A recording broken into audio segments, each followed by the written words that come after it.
مطلب اعوذ باللہ من الشیطان الرجیم بسم اللہ الرحمن الرحیم وَاعْبُدُوا اللَّهَ وَلَا تُشْرِكُوا بِهِ شَيْئًا وَبِالْوَالِدَيْنِ إِحْسَانًا وَبِذِي الْقُرْبَى وَالْيَتَامَى وَالْمَسَاكِينِ وَالْجَارِ ذِي الْقُرْبَى وَالْجَارِ الْجُنُبِ وَالصَّاحِبِ بِالْجَنبِ وَابْنِ السَّبِيلِ وَمَا مَلَكَتْ أَيْمَانُكُمْ إِنَّ اللَّهَ لَا يُحِبُّ مَنْ كَانَ مُخْتَالًا فَخُورًا.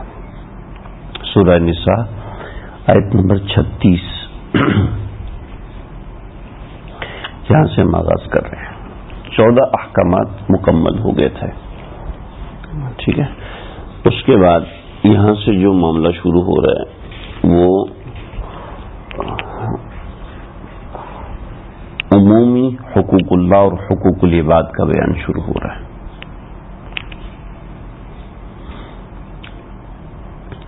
وہ چند خاص احکام تھے. ہا قاف واو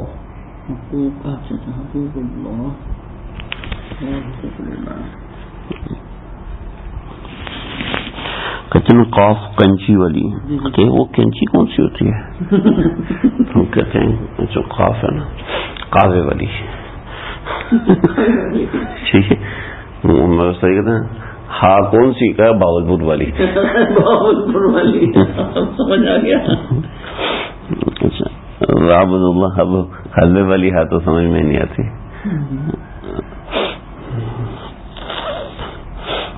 وعبد اللہ اللہ کی عبادت کرو ولا تشرکوا بہ شیئا اور اس کے ساتھ کسی کو شریک مت ٹھہراؤ. حقوق العباد وبالوالدین احسانا اور والدین کے ساتھ اچھا سلوک کرو. وبذی القربا اور رشتہ داروں کے ساتھ. ذی القربا کا لفظی مطلب ہے رشتہ دار. ٹھیک ہے. وبذی القربا اور رشتہ داروں کے ساتھ. با کا مطلب ہے کے ساتھ. ٹھیک ہے. با زیر بی کا مطلب ہے کے ساتھ. بسم اللہ اسم اللہ کے ساتھ یعنی اللہ کے نام کے ساتھ. تو بذی القربا رشتہ داروں کے ساتھ. والیتامى اور یتیموں کے ساتھ. والمسکین مساکین اور مسکینوں کے ساتھ. والجار ذی القربى اور پڑوسی کی 3 قسمیں ہیں. پہلی قسم جاری ذی القربى وہ پڑوسی جو کہ رشتہ دار ہے. والجار الجنب اور وہ پڑوسی جو کہ ساتھ ہے. ٹھیک ہے. ساتھ ہے مطلب اس کی دیوار اور آپ کی دیوار ساتھ ملی ہوئی. والصاحب بالجنب اور وہ پڑوسی جو کہ آپ کے پہلو میں ہے یعنی سفر میں آپ کے ساتھ بیٹھا ہوا ہے. ٹھیک ہے. چلتے میں آپ کے سامنے آ گیا. ٹھیک ہے. یہ بھی ایک طرح کا پڑوسی ہے. وابن السبیل اور مسافر ان کے ساتھ اچھا سلوک کرو. وما ملکت ایمانکم اور جو تمہارے غلام اور باندیاں ہیں ان کے ساتھ اچھا سلوک کرو. ایمانکم کا کیا مطلب ہے؟ ایمان کہتے ہیں دائیں ہاتھ کو. ٹھیک ہے. ملکت کا مطلب ملکیت. وما ملکت ایمانکم جو تمہارے دائیں ہاتھ میں ہیں یعنی تمہاری ملکیت میں ہیں. اس سے غلام باندیاں مراد ہیں اور اس سے ہر قسم کا ماتحت مراد ہو سکتا ہے. ان اللہ لا يحب اور بے شک اللہ تعالی محبت نہیں کرتے من اس شخص سے کان مختالا فخورا جو کہ شیخی بکھارنے والا فخر کرنے والا ہے. فخورا کا مطلب تو ہو گیا اترانے والا. ٹھیک ہے. مختال کا مطلب ہے فخور کا مطلب فخر کرنے والا شیخی والا نا. مختال کہتے ہیں اترانے والا. ٹھیک ہے. فخور فخر کہتے ہیں کسی حرکت سے اترانا. مختال کہتے ہیں فخور کہتے ہیں زبان سے اترانا اور مختال کہتے ہیں کسی حرکت سے اترانا. ٹھیک ہے.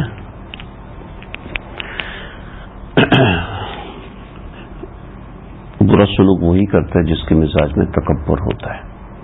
ٹھیک ہے. جس کے مزاج میں کم تکبر ہوتا ہے وہ کبھی کبھی برا سلوک کرتا ہے. جس کے مزاج میں زیادہ تکبر ہوتا ہے وہ زیادہ تر برا سلوک کرتا ہے. سمجھ رہے؟ چنانچہ جس کے مزاج میں تکبر ہوگا اس کی ذات سے دوسرے تکلیف میں رہیں گے. چاہے اس کے رشتہ دار ہوں چاہے گھر والے ہوں.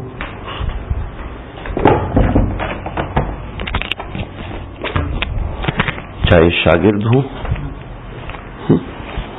چاہے ہمسائے ہوں. دیکھیں مرض اللہ نے بیان کر دیا، مختال و فخور، یعنی کسی کی زبان میں تکبر ہے اور کسی کی حرکتوں میں تکبر ہے. ٹھیک ہے، تو اللہ دونوں قسم کے لوگوں کو پسند نہیں کرتا، اس لیے کہ دونوں قسم کے لوگوں سے اس طرح کے احکامات صادر ہوتے ہیں. اس کو الٹا کرنا شروع کرتے تو ماں ملکت سب سے پہلے ماتحتوں کو تنگ کرتا ہے. ٹھیک ہے، اس کے بعد اس کے ساتھ چلنے والوں کو تنگ کرتا ہے. ٹھیک ہے، وابن السبیل اجنبی لوگوں کو بھی تنگ کرتا ہے. مسافر عام طور پر اجنبی ہوتا ہے. پھر پیچھے چلیں صاحب بالجنب، جو کبھی کبھار اس کے ساتھ بیٹھ جائے اس کو بھی تنگ کرتا ہے. صحیح ہے، وہ والجار الجنب، اور جو اس کا پڑوسی ہوتا ہے اس کو بھی تنگ کرتا ہے. پھر اس کے بعد قریب آتے جا رہے ہیں، اس کا جو رشتہ دار پڑوسی ہوتا ہے اس کو بھی تنگ کرتا ہے. پھر عام مسکینوں کو بھی تنگ کرتا ہے. رشتہ داروں میں جو مسکین ہیں ان کو بھی تنگ کرتا ہے، تانے دیتے ہیں نا، میں تمہیں پیسے دیتا ہوں. پھر یتیموں کو بھی تنگ کرتا ہے. اس سے آگے یعنی کہ اس کے دل میں رحم اور کم ہوتا جاتا ہے، یہ یتیم کی یتیمی کا بھی خیال نہیں کر رہا. پھر عام رشتہ دار جیسے ماں باپ ہیں ان کو بھی تنگ کرتا ہے. ٹھیک ہے، اور عام رشتہ داروں کو بہن بھائیوں کو تنگ کرتا ہے. پھر اس سے اوپر جا کے والدین ان کو بھی تنگ کرتا ہے. ٹھیک ہے، اس کے بعد اللہ کو تنگ اس طرح کرتا ہے کہ اس کے ساتھ شرک کرتا ہے.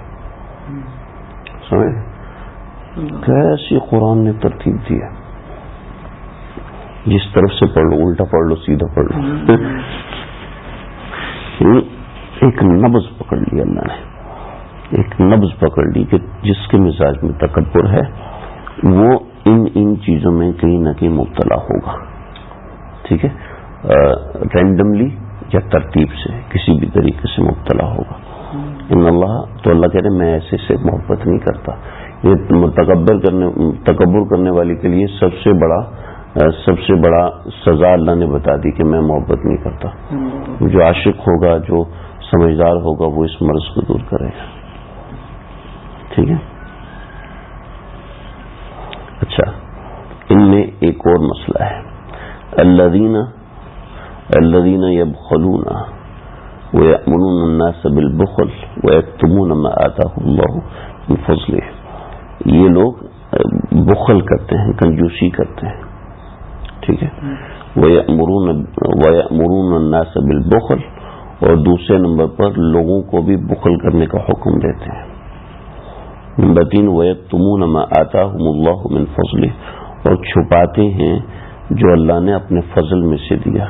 ٹھیک ہے، فضل عام طور پہ مال کے لیے استعمال ہوا ہے. ٹھیک ہے، تو جو اللہ نے اپنے فضل میں سے دیا اس کو چھپاتے ہیں. چھپانے کا مطلب یہ ہے کہ دینے کے اظہار میں چھپانا، یہ نہیں کہ اپنے گھر کے دروازے کے باہر لگا دے آج میرا اکاؤنٹ بیلنس اتنا ہے. ٹھیک ہے، یہ مطلب نہیں ہے اس کا. وَأَعْتَدْنَا لِلْكَافِرِينَ عَذَابًا مُهِينًا، اور ہم نے ایسے ناشکروں کے لیے ذلیل کرنے والا عذاب تیار کر رکھا ہے. عام طور پر جب کافر متکبر ہوتا ہے تو اس میں یہ بیماری ہوتی ہے. جب کوئی مسلمان متکبر ہوتا ہے تو اس میں اوپر والی بیماریاں ہوتی ہیں. جب کافر متکبر ہوتا ہے تو اس کے اندر یہ بھی بیماری ہوتی ہے. ٹھیک ہے، اس کا اشارہ ملا وَأَعْتَدْنَا لِلْكَافِرِينَ عَذَابًا مُهِينًا. ٹھیک ہے.